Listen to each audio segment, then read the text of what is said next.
All right, let's get into the Eskom story. Why don't we, Arabile? Yeah, South Africa's power utility Eskom receiving ministerial approval for its revised unbundling plan. We heard from the CEO, Dan Marukane, who says this strategy allows for a faster and more orderly transition, but also gives investors certainty as the country looks to increase our power generation by 2034. But critics argue that the plan could actually discourage investment because Eskom will retain control of the transmission network. For more on this, we're speaking to former Eskom executive manager, that's Professor Vally Padayachee. Vally, thanks for being with us this morning. We always appreciate your time and your availability. So at its core, I mean, let's just go back to the basics then for the benefit of our viewers. At its core, what problem is Eskom's revised unbundling strategy trying to solve right now? Is it about ending load shedding permanently, restoring Eskom's balance sheet, or reshaping South Africa's electricity market for the next 2 decades? Good morning, Imam, and good morning, Arabila. I'm glad to be back on your show. Imam, I think that's a pertinent question, but my response would be all of the above, but at different levels. So Eskom has made it quite clear, and I think the government as well, through the ministry, has made it quite clear. It's obviously to introduce competition, keep the grid stable, and most importantly, is to get the electricity prices down. So arguably, this restructuring, which started in 1998 and still continuing, seeks to address those parameters. Imam. Yeah, Vally, I mean, Professor, this is one of those interesting things because we heard even from the minister actually saying that this supports strong public oversight and the rule of law while enabling affordable, competitive pricing, increased efficiency and a diverse supply. I don't know if you possibly agree with that, considering your previous answer now as well. I mean, do you believe this will enhance public oversight as well? Well, let me answer it this way. I think it seeks to address that. I think the million-dollar question is whether it will happen.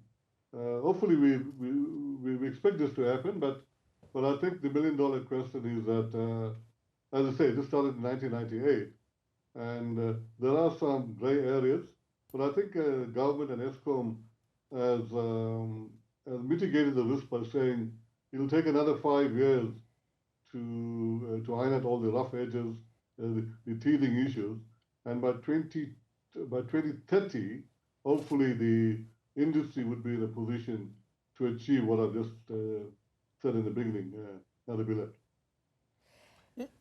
Let's talk about generation capacity, Vally. So government is projecting a rise in our generation capacity to around 107 gigawatts by 2034. Under this current unbundling structure, is the grid realistically capable of absorbing that new power, especially renewables, in places like remote areas?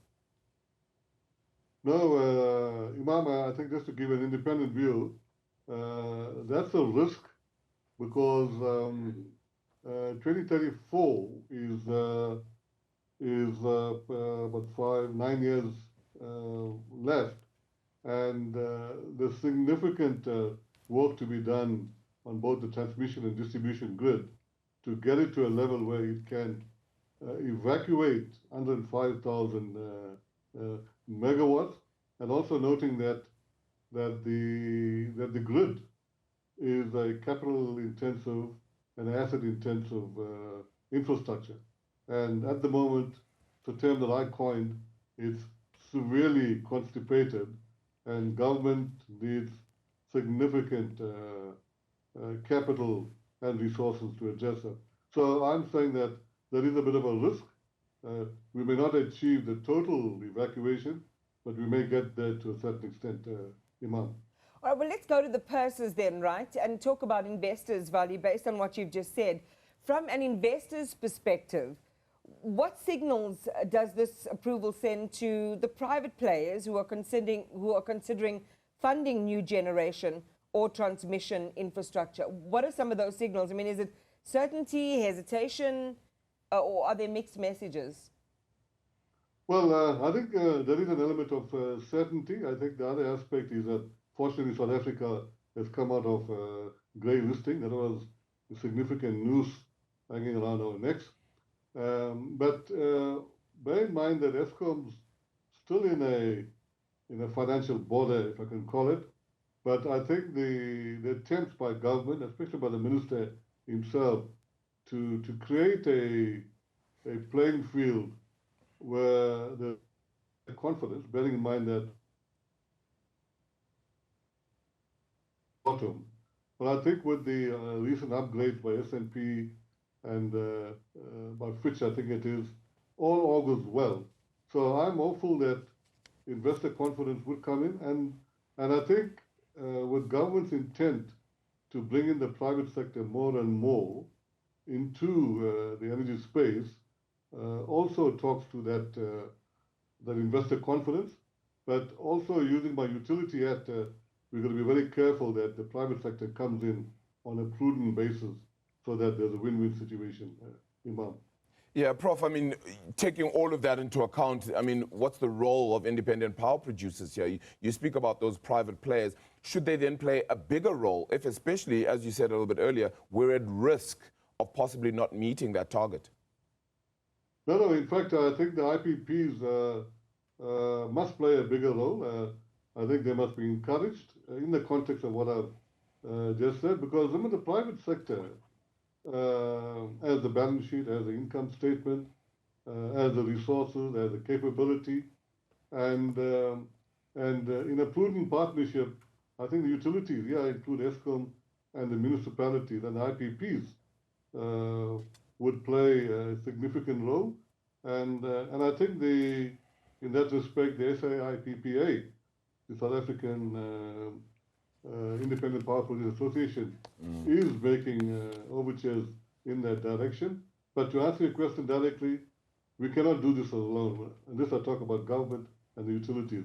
We do need the private sector, but it must be done on a prudent, fair basis, fair competition on a level playing field. Yeah, I mean, Professor, at the same time, we heard the NUM actually describe this unbundling as a quote, neoliberal project designed to dismantle a vital state asset, as they put it in their own words. What would you say maybe to that critique? Is this maybe the right kind of reform that is needed in order to modernize the electricity sector, or does it actually weaken Eskom's role as a strategic power producer? Well, let me answer the question. It's a good question in the following manner. Obviously, from an organized labor, job creation, job losses will be key. So I can understand where they're coming from. But this unbundling, and from my involvement in this for over 40 years, but this new unbundling seeks to create new jobs, boost the economy. So I think from that aspect, it mitigates that risk. But also importantly, I read that article, and Noom is talking about privatization. Arguably, I wouldn't call it privatization, but I would say there'll be significant private influence in the new energy space. So I don't think it'll be privatization, but there'll be significant private sector involvement going forward, never like before. In other words, bear in mind that the new electricity restructuring amendment seeks to move Eskom and the country from an era over 100 years of total monopoly, here would also include the municipalities, to a total private sector regime, albeit we have those challenges. And but I don't believe it's privatization. I would say it's opening up the markets to bring all players into it, including the prosumers. Yeah. Yeah, I mean, I wanted to talk out of that point, talking about the transmission system operator and, you know, the fact that it will manage the grid but not own it. Perhaps we can save that piece of the conversation for another date, Vally. But let's look ahead, 5 to 10 years. What are some of the key indicators South Africans should be watching out for to judge whether this unbundling process has succeeded or failed? Is it pricing? Is it reliability, competition? Of course, Eskom's finances and the health of their finances would be germane to that assessment. What are your thoughts? Well, I'm going to repeat what I said in the beginning. It's a combination of all those. But I think if I had to rank them, I would say that, and talking on behalf of the end-use customer, the price of electricity has to come down. At the moment, it's astronomically high, and it's messing up the lives of, maybe I'm being a bit harsh here, but just to emphasize the point, there's significant amount of the population is not able to afford electricity. We are into energy poverty, so the price of electricity is important. But remember, all of this has to be underpinned by a stable grid, a stable energy infrastructure. So the electricity grid has to be reliable, resilient, and be able to evacuate all the new electrons that we get on the grid. And you talk about the 105 gigawatts that should be there by 2039. That must be fully evacuated. We are into a just energy transition, successful just energy transition. I call it balanced, where we've moved away from a high carbon economy to a low carbon economy, where we've created lots more jobs.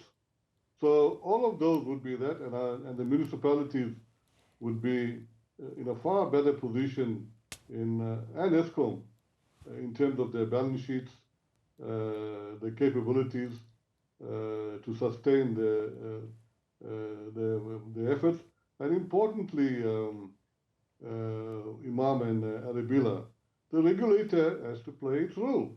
NESA has dropped the ball, and I'm giving this an independent view based on evidence. I mean, look at the number of court cases that went against it. So NESA has to be up and running.